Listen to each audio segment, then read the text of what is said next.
Like hell, this works itself out, right? Good morning. Welcome to an installment that I'm offering publicly today to my clients who are not just to the public. I typically only offer this service or offer these conversations to my patrons, paid or not. Usually my free patrons usually gets like a truncated version of what today is going to be. So for February, I wanted to talk about, especially with given our political climate, given just what's happening right now, a couple of tools, tips, tricks that any person can implement in their life. And so today's we're surrounding the idea of moving from burnout to balanced life and prioritizing wellness without feeling guilty, which you'll see in the title. Um, and the reality is, sis, bro, what's the non-binary version? Y- I'm trying to find homie. You're running on E. I don't know about y'all, but sometimes I find myself running on E. And we need to learn how to talk about and prioritize rest as a strategy and not look at it as a luxury. And I think that that's something that's uniquely Black American, and that we prioritize hustle culture and encourage and perpetuate that you're not doing enough if you're not always hustling. And while y'all sleep, I'm doing this, and it's like, that's fine, but no. And I want to, before we jump into today's topic, I want to talk about a personal anecdote or a personal experience that I had of burnout. Now, for context, I'm autistic. I didn't find out I was autistic until I was 29 years old, but obviously I've been autistic my entire life. And I became a mother at almost at 16. I became a mother at 15, a few weeks before my 16th birthday. And when I was looking at college and planning for college, I decided to move to Central Wisconsin. I'm from Milwaukee, Wisconsin. I moved to Central Wisconsin to attend a four-year university, UW at Stevens Point, the same school that JP, he go there now. So that's a little cool little like, hey, I went to that school. Um, and I was double majoring in biochemistry and sociology, being that my goals of becoming a physician were in alignment with that. I wanted to understand the sociological impacts of medical care and just how people socialize. And then I also wanted to focus on not y'all can see my coffee mug in the back and some candles sitting there. I just happened to notice that that's in the frame. Oh well. Anyway, um ADHD. But so I'm at college, being that I'm a parent, or in a single parent at that, I want to add that context. Um, so I'm at college. My daughter's in K4. She's going to the pre-K on campus, so the kindergartner on campus. The first semester I took 18 credits. The second semester I took 21 credits, which is a glaring like recall because right now I'm a returning adult student and I'm taking 21 credits this semester, which is crazy. I have a class in about 90 minutes, a little bit less than 90 minutes. And so, but I wanted to talk about this because this is something that I offer to my clients, and I think it's useful for anybody who's struggling with balancing that wellness and or prioritizing wellness without that feeling guilt and trying to move away from burnout. So in any case, um I'm at campus. I'm working at this time as a travel insurance agent, and I am working third shift. My daughter, I found my childcare, my nanny, who was I like took my daughter to her home. I found her through Craigslist, which was crazy in and of itself. And I was burnt out. Like I was literally burning from both ends. I was doing homework during my third shift work hours, and so like I have pictures and old in my Google Photos, I have so many memories of being like, oh my God, I'm burnt out. I got like the calls are coming in like crazy. The beauty of working third shift is although I sold travel insurance, most people weren't buying it at night.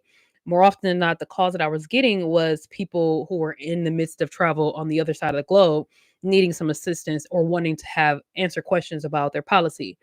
Or let's say they were at the end of a cruise, they're really enjoying the cruise, they bought another trip, or they put the deposit down on another trip, and so they're calling to buy the insurance for the next trip. Those are typically the type of calls that I would get, and so I'm going through school, I ended up catching a really bad case of strep throat, and like my body is literally flailing.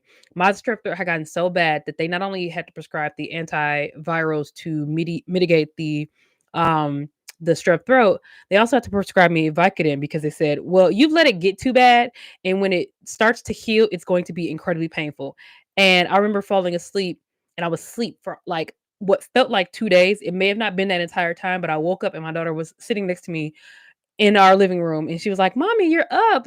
I was feeding I felt like I neglected my daughter, and it wasn't an intentional neglection, but I was so burnt out, and when I took that Vicodin for an issue, my body took the necessary rest and was like, "We just gonna sleep. Like, you don't wanna sleep. We'll sleep." And so this is what my typical week looked like. I worked usually Sunday through Thursday. Usually the like 9 to 5 a.m. And so I would take my daughter to the nanny at about 7:30, 8 o'clock. If it was 7:30, it was because I was going to the gym that was right next to the office, and then going straight to work, working all night, getting up in the morning, picking her up, going home, getting dressed, and then driving back. And the nanny lived right by my campus school, but I lived in a neighboring city in Plover. The school is in Stevens Point, which is the college town. Driving into Stevens Point, going to school, or dropping my daughter off to school on Monday morning, going to class, running home, or no, because she had half days. So I was picking her up. We would go home. I would take a nap, or we both would take a nap. She would come get in the bed with me, take a nap, and then do homework and exist with what parenthood looked like, and then do the same thing over and over again. And I almost died. I'm exaggerating, but I truly almost died because I was just existing. I was existing and just moving through life and not really r- I was not I didn't have the luxury or the privilege at the time to move through life with grace for myself. I really was like I think I was grinding. No, I think I'm very confident that I was grinding to prove a point, to prove that I was no longer a statistic. Having been someone who just a few years prior did not graduate on time, not because I didn't have the intellect, but because I was dealing with postpartum depression my junior year, being that I welcomed my daughter in my sophomore year.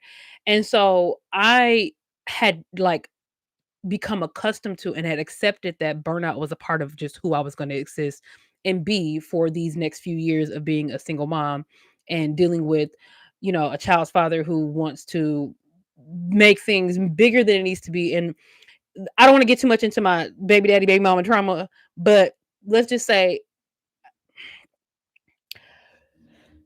I was very much left alone to care for a child by myself. Never mind the fact that my child's father is 4 years older than I am. So just put that load of framework into how like I was moving through life somewhat in a bitter, I gotta prove this, or I have to do this in spite of someone, and not really truly living for me, not, having that external fueled uh the word is escaping me, but not living for others, I should say.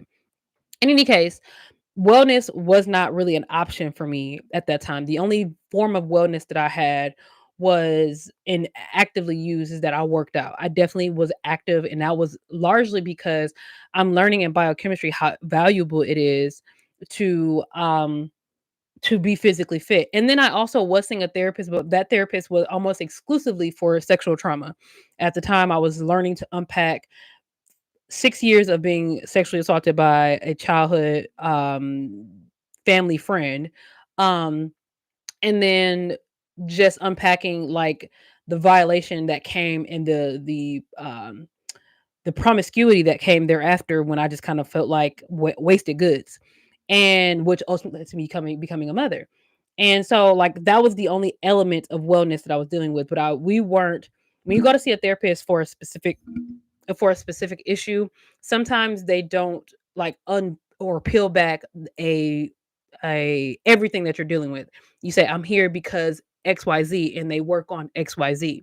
And it wasn't until later in my life when I started seeing an actual psychiatrist and a therapist to combine together, so seeing two different people and actually actively working through my anxiety, my depression, which later was diagnosed with complex PTSD and later confirmed that I have autism and ADHD. All of these things were not confirmed until I was in my very late 20s. And so brought all that together or said all of that is that it's imperative that if you are feeling exhausted and overwhelmed and guilty about that, it taking your time for yourself is an integral part of being your whole self for the community or the family or even just serving yourself in the best way. So, one, we have to define what burnout is. Burnout looks like emotional, physical, and cognitive um, exhaustion. That's really what burnout is. And if I even don't judge that I'm eating. What is burnout? Let's just Google it. Not that. Burnout is a state of complete mental, physical, and emotional exhaustion. If you're experiencing burnout, you may notice it's difficult to engage in activities you normally find meaningful. You may no longer care about the things that are important to you and experience an increased sense of hopelessness. That's where I was, right? And so it's important for people to identify, hey, I'm in burnout. And now for me that looked like just existing. I In reflection I was like, what am I doing with my life? Like I'm just very regimented. It felt like, if you've ever seen the movie The Truman Show, which features Jim Carrey, he is existing in life, but he feels like something strange is happening. And what it turns out to be is that he's the center of a TV show. That's what my life kind of felt like. And that was one of the most pivotal movies that changed my perspective of how I'm existing in society. That I have the ability to choose and say, hey, no, I don't want to do this just because societal constructs say that I'm supposed to do this, and I don't and assign the internalized or externalized productivity to my worth. And that's really what I want, particularly Black women, to unpack, especially us 92%. You know who you are. Um, and so I want one person, anybody watching this, I want you to ask yourself this question: what's one sign of burnout that you've ignored, or that, if you're asking yourself, that I've ignored in the past? Feel free to drop them in the comments. You're welcome to email me if you would like to help, get some insights as to how that can work through. And if you additionally need some support, I am a wellness life coach. That's what Double Mint Wellness is here.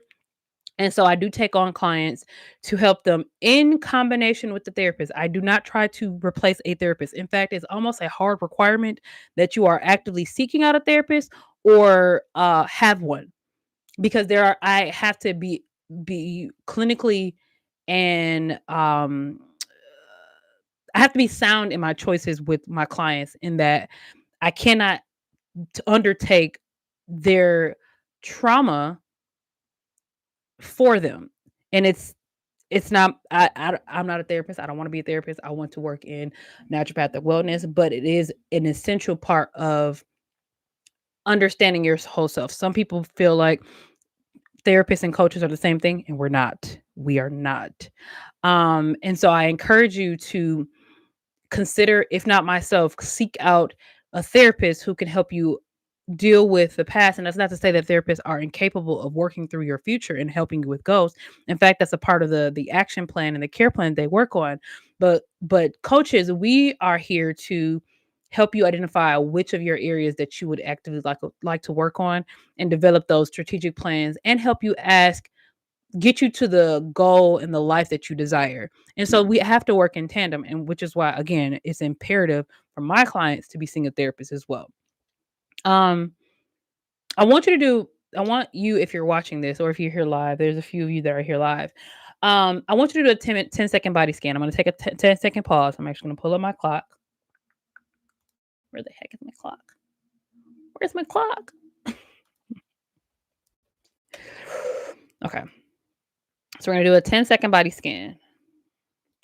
And in doing that, it's going to feel strange if you've never done it before, admittedly. But you will let's do, here we go. 10 seconds. Okay. All right, so you'll start from like close your eyes and you'll start by like literally like feeling as if you are scanning your body with um uh what are those wands? Metal detector wands? Those things. But instead of checking for metal, you're checking for tension. You're checking if your jaw is tight. You're checking if you're sitting with poor posture. You're checking if your feet are, weirdly crossed, and that may be your personal way of showing that you're anxious or you're leaned into a topic or anything like that. So we're gonna start now.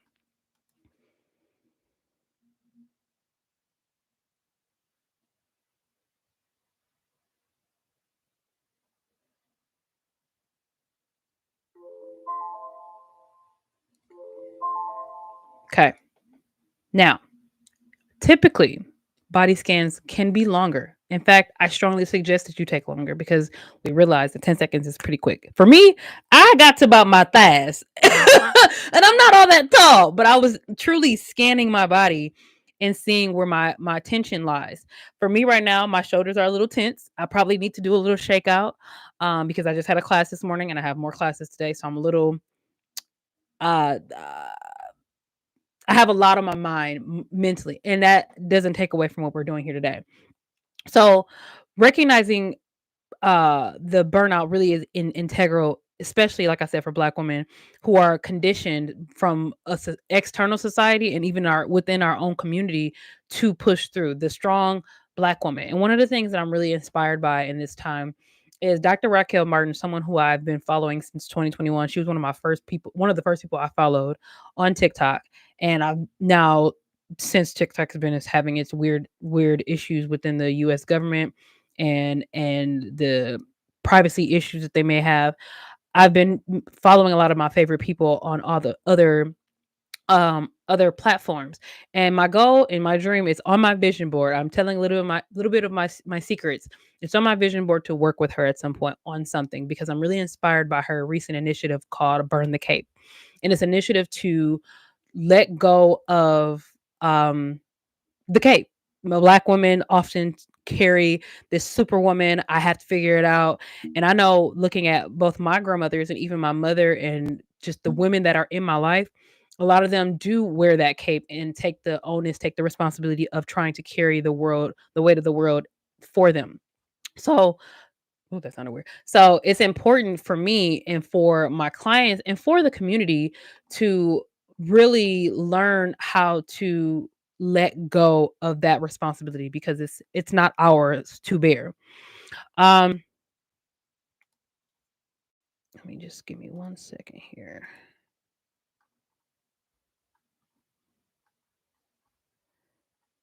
Of course, I get an email while I'm in the middle of talking about something. Okay. So moving to how to break that guilt cycle. Um,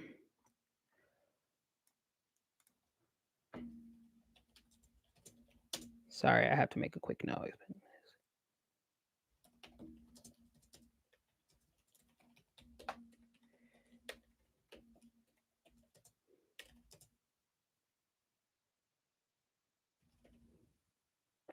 Okay. So why do we feel guilty? I kind of just touched on this from societal and cultural expectations of being the strong Black woman narrative, which is incredibly harmful. I want you to take the cape off, ball it up. Don't even fold it beautifully. Ball the shit up and toss it, incinerate it, burn it, let it go. And then there's, as I mentioned earlier, there's this correlation of internalized productivity and how it's attached to worth. And I don't think that that's at a macro scale a bad thing to say. The more productive towards my personal goals is the more that I have my own personal self-worth. But when you attach that productivity to supporting others and that is how you value your wealth in other people's lives, that's when it can become a bit harmful. And I'm of the mind that we should have other methods of feeling that worth, and it should not be tied solely to what we can do for others. um one of the things that like when I've had a friend who recently said something to the effect that when I go out and I tell people about who I am and what I do, and I'm in these networking spaces, I often don't lead with my career. I say that I'm a human. I have the luxury of just existing or something to that effect. And it may sound weird to say, but a lot of times people will stack up their accolades, which is not to negate the value of these things and these accomplishments. But who are you if you had nothing else? If all of that could be taken away from you, who are you? Are you happy? Are you kind? And I lead by I've a, I've bled that into how I even interact with people in general, in that I try to lead with the character traits and not my accomplishments.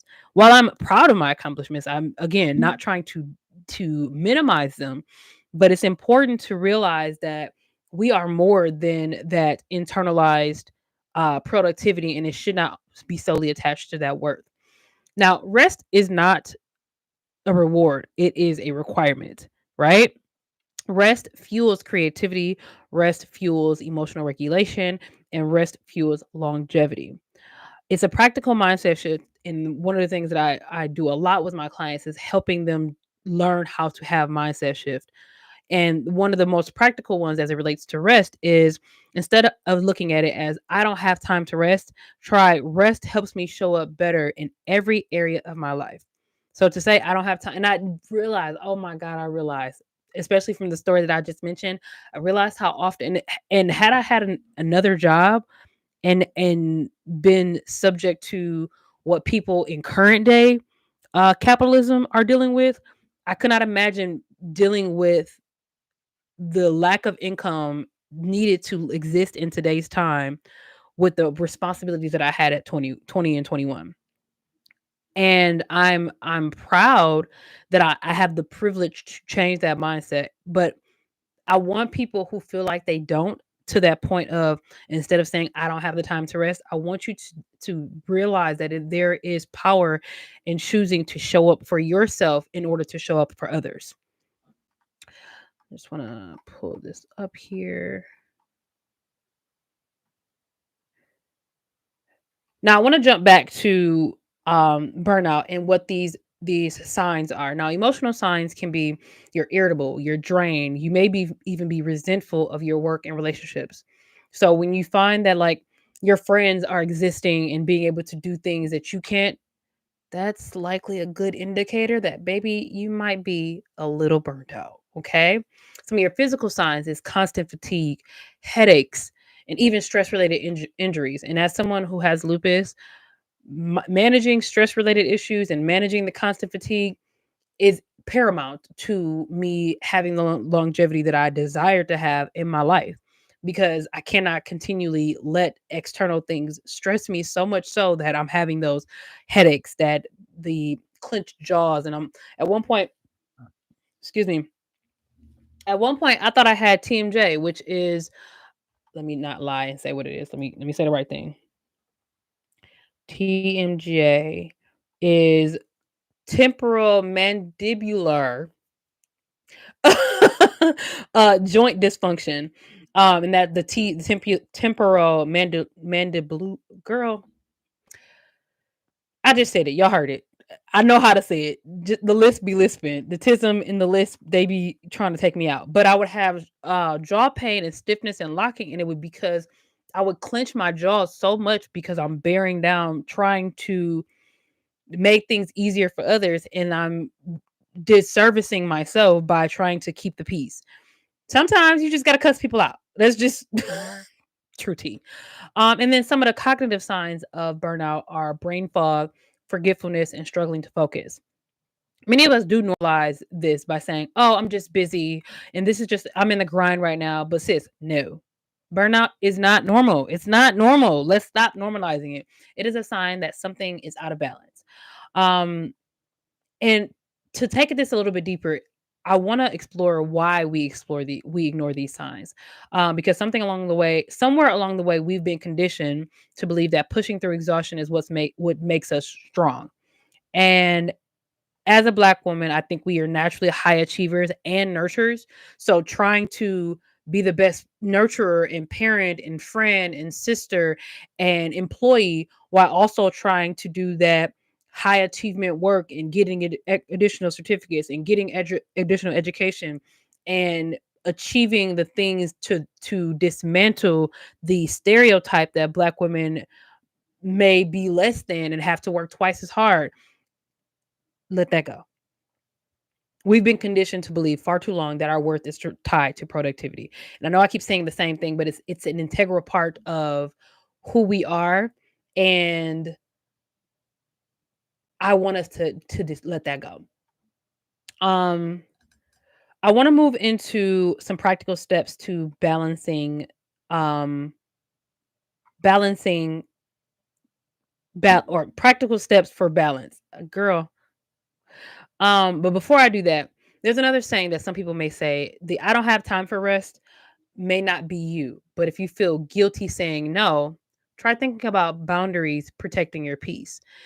Because it is really, we have a onus and a responsibility to ourselves to self advocate for self preservation.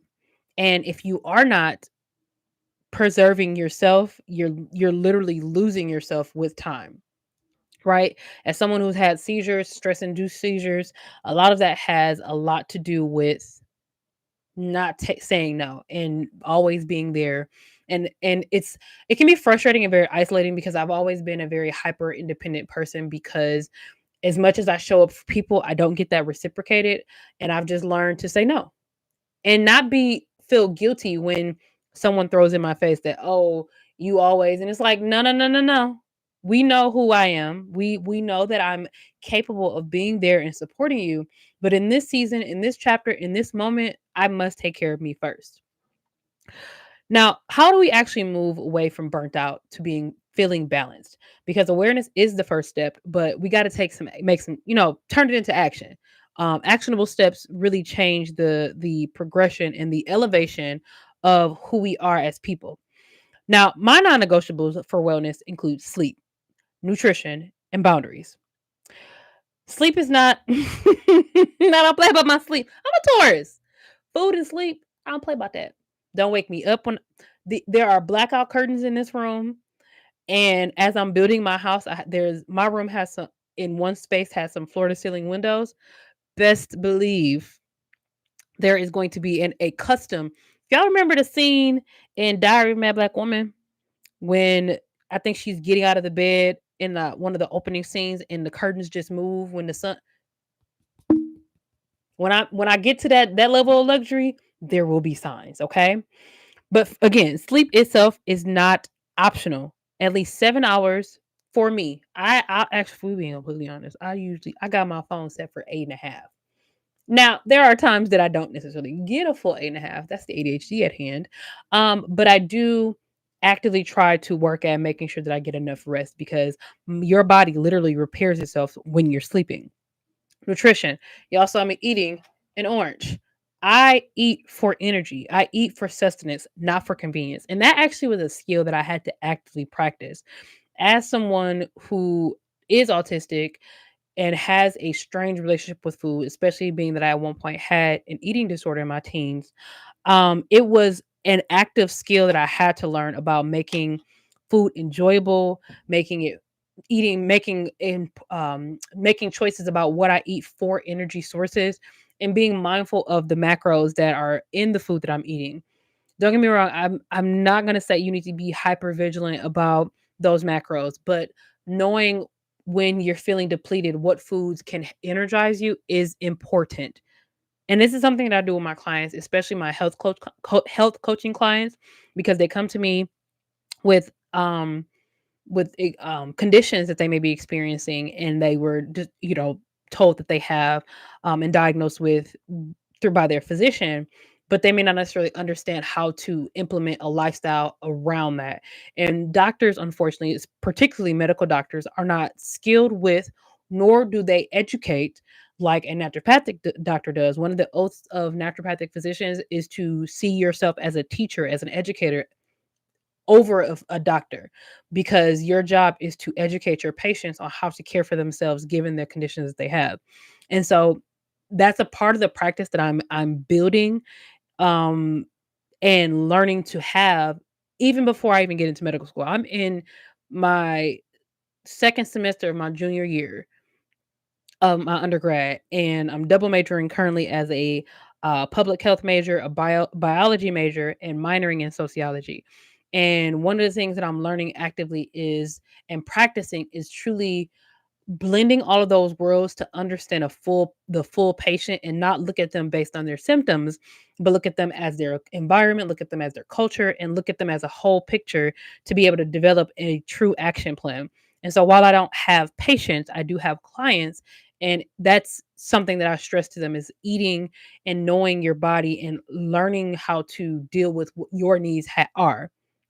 Boundaries, like I mentioned in a last segment, boundaries are important. Saying no is a form of self-care.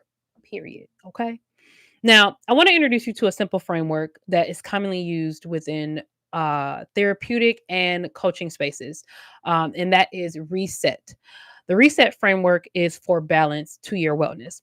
The R stands for reflect. What are your top three energy drainers? Write that down. If it's a person, a place, or a thing, write it down. Okay. Evaluate is E. What actually is necessary? What can be delegated and what can be removed? That's where you're taking that evaluation and taking an almost analytical approach to, okay, what am I giving my energy to? And it could be one of those energy drainers from the R. And can it be delegated to someone else? Can it completely be obliterated or removed from my responsibilities? The S, simplify. Remove unnecessary commitments and distractions. I have two assistants. Two. I'm all about, can you do this? And I respect that sometimes they can't, which is why I got a second assistant. Not that the first person is incapable, but I want them to be able to bounce ideas off of each other. And I like to come together for a collaborative way. And I realize that that's a privilege that I have. So for those who don't have it as much of a privilege in that aspect of just completely removing everything, what can you minimize your commitments to? And what can you change your commitments to by saying, okay, I can't do this all the time, but I can do it in moderation. So that is another kind of goes in hand with the evaluation and simplification. The second E is energize. Prioritize things that fill your cup. Prioritize things that fill your cup. That can be hobbies, community, quiet time, right? Right. And just other things that are just for you. I remember seeing like the viral colloquial, that was probably a poor way to say that, but the viral, like, I'm a bad bitch and a mother second or something to that effect.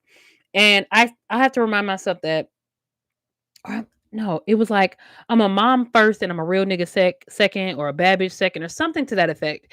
And when I saw that, I'm like, I'm a woman first. I am a human being first, even before being a mother, because at some point, and I can speak to that directly. My baby is about to be 16. She got 2 years left of childhood. And so at some point that child will go on to be in their own adult. And if I have spent 18 years of just pouring into her and not pouring into myself, there will be a resentment. I think that's by and large, which is inspiring a book that I'm writing. Shameless plug. I think there's a big example, especially in the Black community, where mothers have that cape on. They're pouring into their children, they're pouring into their families. In many cases, they're also pouring into their religion, their employment. They're pouring everywhere, and they have nothing left for themselves. And then when that child grows on to be an adult and either moves away or is able to uh blossom from what was been poured into them, if we think about it like a watering can pouring into different plants. Now that that plant is now grown to be what it needs to be, now you're upset as a watering can, like, hey, you ain't gonna fill me back up. And plants, that's not plants responsibility. And wait, that was insightful. Hold on, let me put that down. But that's just the reality, is that we assume that there's some type of reciprocity that is going to happen when we are pouring into others. And the reality is that's not always the truth. So pouring into yourself is vital. That's where the energize comes from. And the last step of that framework is time block, scheduling rest like you schedule work.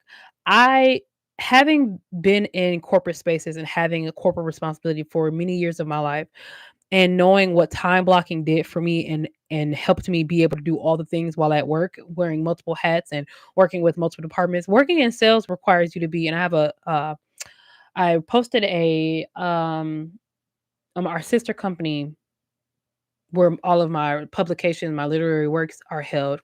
I posted a article on, it was on my Substack, but I'm moving away from Substack and I'm moving towards Ghost, which is an open source publication format forum or website.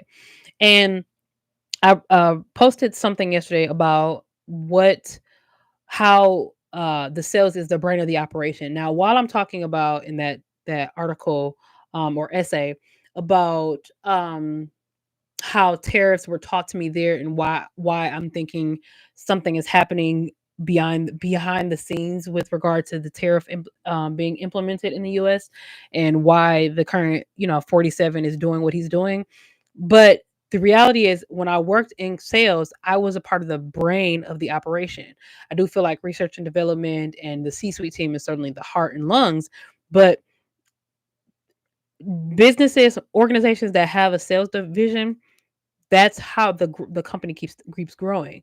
And so, being in that industry, and specifically in that department, I had to learn aggressively how to manage my time, because there were times when I had to get 2.5 to 3 hours of talk time a day, which seems like only a portion of an 8 hour day. But when you're doing other things, you're typing, you're emailing, you're sitting on webinars, you're training, you're all the other things, you're doing research, you're putting together quotes and contracts.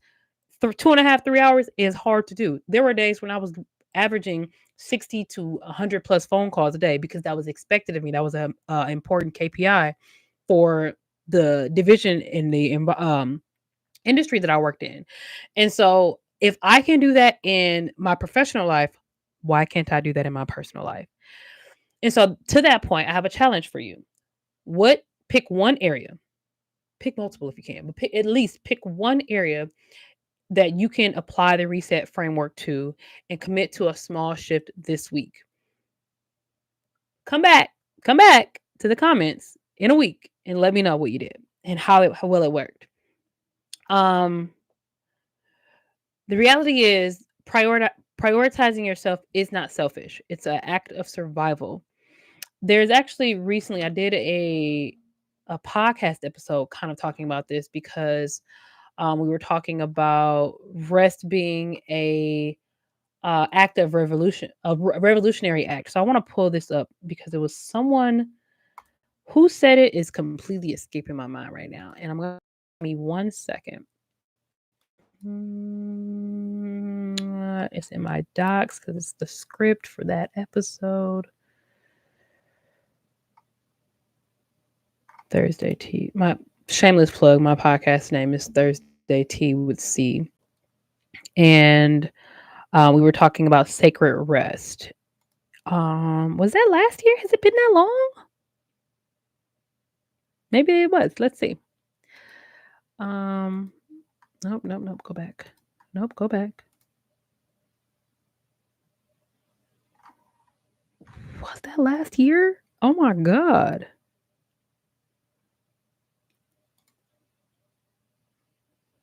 Oh, nope. That was January. I'm like, I don't think it was that far back. Excuse me. Audre Lorde. That's who it says. She says, caring for myself is not self-indulgence, it's self-preservation. And that is an act of political warfare. And then I, in that episode, podcast episode, and I may link it in the caption of this video when it's posted. There's an idea that rest is resistance, or the idea that rest is resistance is profound. It's something that has been passed down through generations, and particularly Black women who have had to fight for space to just be. And then I offered in this podcast episode a ritual, how to enjoy the sacredness of winter's rest. The podcast episode is called Sacred Rest, honoring winter's call to slow down. And at the end of that episode, I also gave a list of what is this, 8 books? Yeah, 8 books that I think that would be imperative in your journey on how to reset your framework, no pun intended, reset your personal framework and approach to wellness. Um, Tell me in the comments what's one boundary that you are going to be setting this week to prioritize your wellness. And if you don't feel comfortable sharing it there, feel free to email Betterment. I don't even know my email. Lord Jesus, is Betterment is not this brand. That is our okay. For context, 2021, I started building my brands, and I had quit my job, retired from corporate America, and it was the part of the Great Resignation. And originally, my coaching brand was called Betterment Wellness Coaching. But then I also had Betterment Wellness Group, which is my future medical practice that is actually opening this fall, and I'll be hiring practicing physicians, nurse practitioners, doulas, nutritionists, and staffing them until I'm finished with medical school. And so sometimes because they both still have mint in the first name, the coaching brand being Double Mint, the wellness practice and medical facility being Betterment, and Betterment being spelled MINT instead of the actual word betterment. Sometimes I look at them differently, and that's what prompted me to change it to Double Mint. Because you're gonna be I'm talking about one thing and thinking about another, and vice versa. Um, so yes, you can email me at Betterment. You just did it again, Sierra. Doublemint Wellness Coaching at gmail.com. We're working to build out our own email system so that we can get off of Gmail, but for the time being, you're welcome to email there. I'll have the right email address, the right Doublemint email address below. Um, Let me take it off to the next thing here. And then if this resonated with you, I want you to take the next step. Join my Patreon. One, so that you can get all of these wellness Wednesdays, or wellness wayfinding Wednesdays.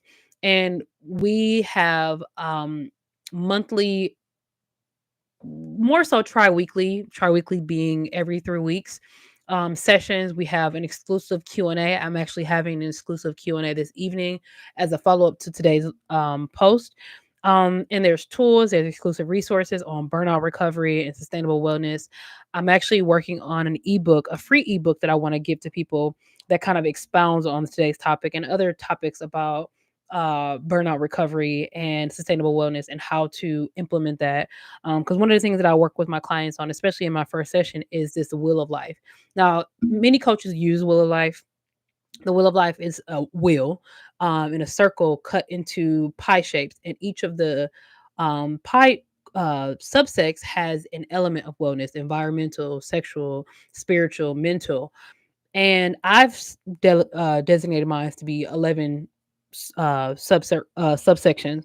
Why? Because 11 is one of my favorite numbers. I was born on the 11th. 11 is my master life path number. What else? I was born the 11 o'clock hour.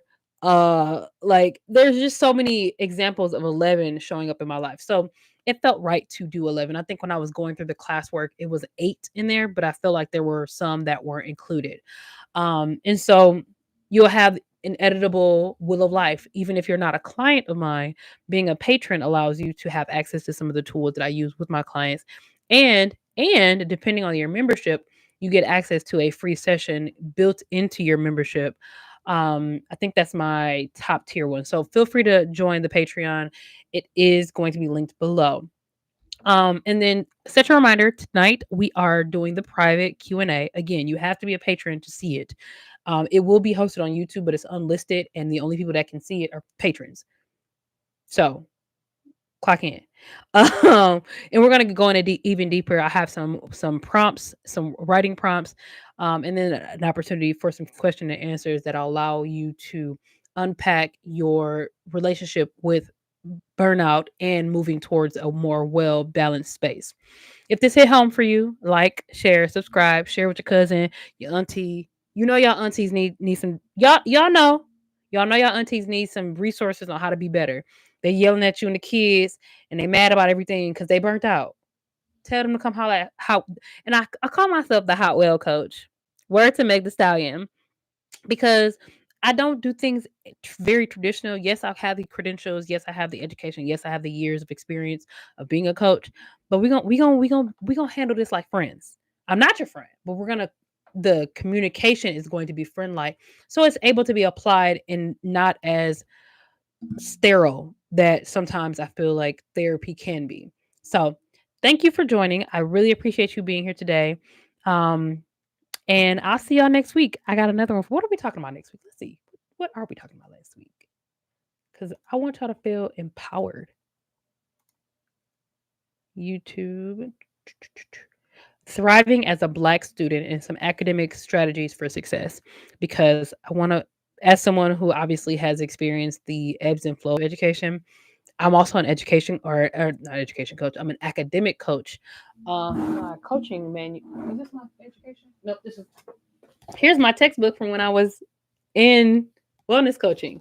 My academic one is nope, nope. This is not my academic one, but this is my health coaching book. You see all the. So when I say I'm credentialed, I do this. I does this. If you need the help, come join us. And I'll also include my Calendly for if you're just interested in becoming a client. I start with a synergy session. This is a free consultation where we see if we synergized and we're able to, um, if we work well together, because I realize I'm not for everybody. And I'm actually working with a Black led coaching consortium that's based out of Chicago to be able to defer clients that may not work well with me to other Black coaches, because wellness coaching is expanding and I want more people to have the privilege of it. And that's why I price my coaching sessions like I do. I'm not trying to get rich off of coaching you. I want you to be well. I want you to be well. Okay. So if you have any questions, feel free to leave a comment, email me. I'll have my email in the description, and I'll see y'all in the next one. Bye.